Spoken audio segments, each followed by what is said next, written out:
கர்த்தருக்கு ஸ்தோத்திரம்.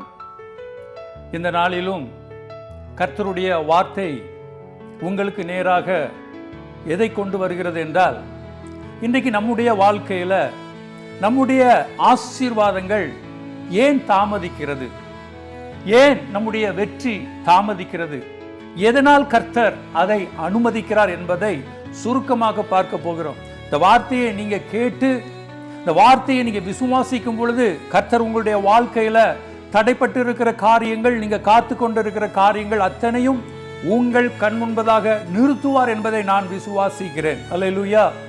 இன்னைக்கு அநேகர் சொல்லுவாங்க, நான் ஆண்டவருடைய பிள்ளையாக இருக்கிறேன், நான் கர்த்தருக்கென்று ஊழியங்கள் செய்கிறேன், ஆனால் என்னுடைய வாழ்க்கையில ஏன் இந்த காரியங்கள் தாமதிக்கிறது? என்னுடைய வேலை கிடைக்கிறதுல ஒரு தாமதம் இருக்கிறது, என்னுடைய குடும்பத்தில் ஒரு ஆசீர்வாதத்தை கொண்டு வருகிற அந்த காரியத்தில் ஒரு தாமதம் இருக்கிறது, எனக்கு சரீர சுகம் கிடைப்பதில் ஒரு தாமதம் இருக்கிறது. ஏன் இந்த தாமதம்? நான் ஜெபிக்கிறேன், கண்ணீரோடு ஆண்டவருடைய பாதத்தில் இருந்து நான் ஜெபிக்கிறேன், பின்னும் ஏன் கர்த்தர் என்னுடைய ஜெபத்தை இன்னும் கேட்கவில்லை? இன்னைக்கு நாம நினைக்கிறோம் கர்த்தர் என்னை நேசிக்கவில்லை. இல்லைங்க, கர்த்தர் உங்களை அதிகமாக நேசிக்கிறார். நீங்க இந்த பாடுகளோடு கூட கடந்து கொண்டு சென்றிருக்கும் பொழுதும் இந்த நாளில இந்த வார்த்தையை கேட்டுக்கொண்டு இருப்பதற்கு உங்களுக்கு ஜீவனை கொடுத்திருக்கிறார் என்றால் அது அவர் உங்களை பார்த்து கொண்டிருப்பதால் தான், அவர் உங்களோடு கூட இருப்பதால் தான் இந்த போராட்டத்தின் மத்தியில, நெருக்கத்தின் மத்தியில அவர் உங்க கூட இருக்கிறார். உங்களை சத்துரு சேதப்படுத்தாதபடி உங்களை பாதுகாத்து கொண்டிருக்கிறார். அப்படி என்றால் அவர் உங்களுக்கென்று வைத்திருக்கிற ஆசீர்வாதத்திற்கு அவர் வழியை உண்டு பண்ணி கொண்டிருக்கிறார் என்றுதான் அர்த்தம். யோசேப்புக்கு அழகான ஒரு தரிசனத்தை கர்த்தர் கொடுத்தார்.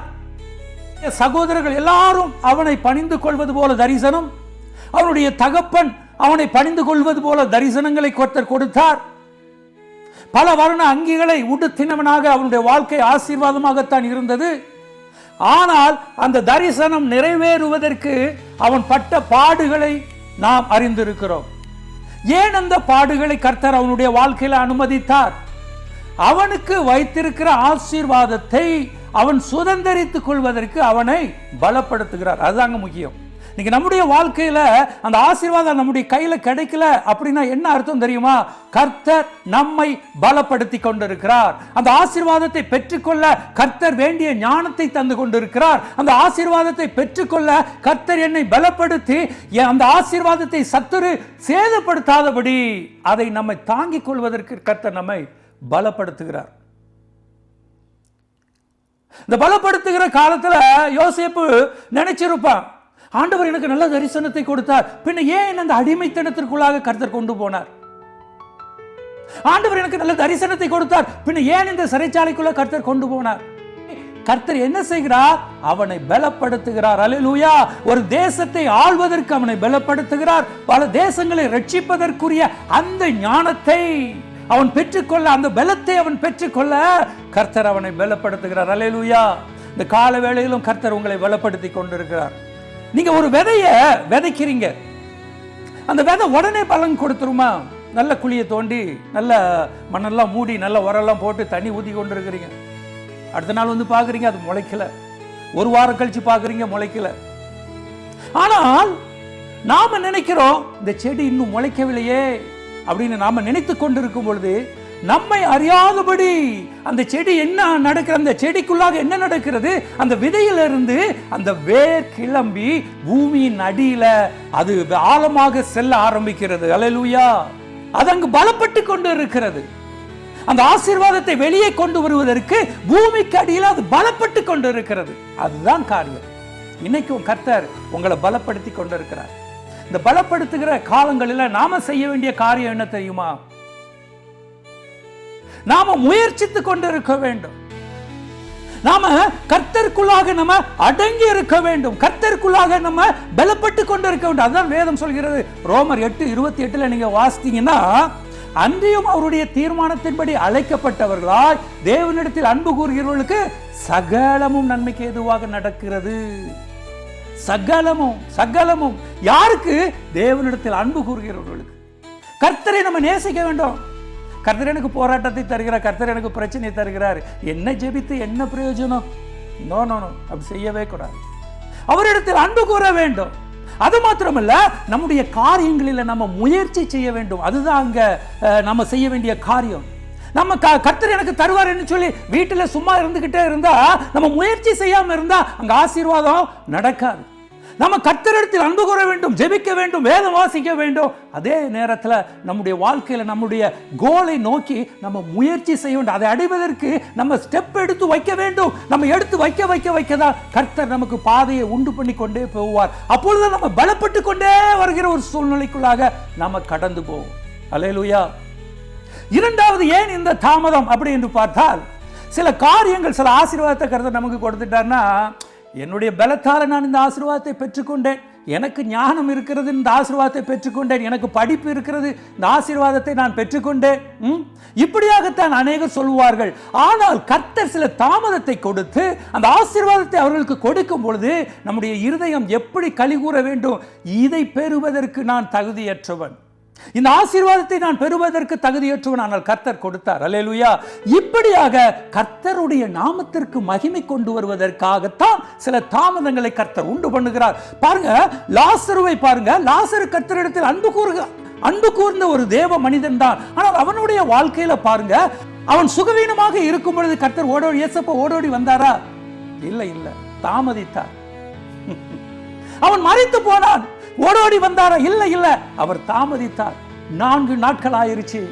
அந்த சரீரம் அழுகி நாற்றம் எடுக்க ஆரம்பித்து விட்டது. யாரும் பக்கத்துல கூட போகவே முடியாது. நாற்றம் எடுத்த ஒரு சரீரம். அந்த நேரத்தில் தான் இயேசப்பா அங்கு வந்தார். அந்த நேரத்தில் தான் கர்த்தர் அவனுக்கு ஒரு அற்புதத்தை செய்தார். அந்த நேரத்தில் தான் அவனை எழுப்பினார். பாருங்க, இப்போ லாசர் எழும்பிட்டான். இப்போ லாசர் அந்த வீதியில நடக்கும் பொழுது என்ன காரியங்கள் அங்க நடக்கிறது பாருங்க. அழுகி நாற்றம் எடுத்த சரீரத்தோடு 4 நாள் மரித்து போன இந்த லாசருவை ஆண்டவராய் இயேசு கிறிஸ்து உயிரோடு எழுப்பினார். பாருங்க, கர்த்தருடைய நாமத்திற்கு மகிமை கொண்டு வருகிற ஒரு காரியத்தை கர்த்தர் அங்கு செய்கிறார். அல்லேலூயா. இன்றைக்கு கூட அநேகருடைய வாழ்க்கை லாசருடைய வாழ்க்கையை போலத்தான் இருக்கிறது. நாற்றம் எடுத்து போன ஒரு வாழ்க்கை. யாருமே பக்கத்துல வரமாட்டேங்கிறாங்க. கஷ்டத்துல இருக்கிற, நாற்றம் எடுத்து போயிருக்கிற, யாரும் பக்கத்துல வரமாட்டேங்கிறாங்க. என்னிடத்தில் ஆசீர்வாதம் இல்லை என்று சொல்லி யாரும் என்னுடைய பக்கத்துல வரமாட்டேங்கிறாங்க. நான் தரித்திரன் என்று சொல்லி யாரும் என்னுடைய பக்கத்துல வரமாட்டேங்கிறாங்க. நான் வியாதிஸ்தன் என்று சொல்லி யாரும் என்னுடைய பக்கத்துல வரமாட்டேங்கிறாங்க. நான் நாற்றம் எடுத்து போன நிலைமையில இருக்கிறேன். ஏன் எனக்கு இந்த காரியம்? கர்த்தர் உங்களை கொண்டு கர்த்தருடைய நாமத்தை மகிமைப்படுத்த போகிறார். அல்லேலூயா.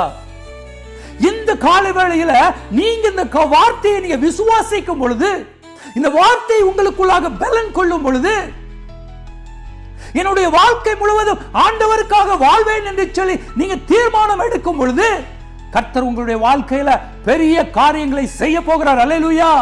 இதை கேட்டுக்கொண்டிருக்கிற என் அன்பு தேவ ஜனமே, இன்றைக்கும் கூட உங்களுடைய வாழ்க்கையில் அநேக காரியங்கள் தடைப்பட்டு கொண்டிருக்கிறது.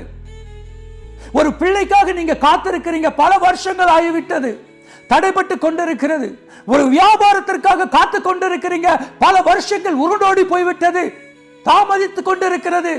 நீங்க காத்திருக்கிறீங்க.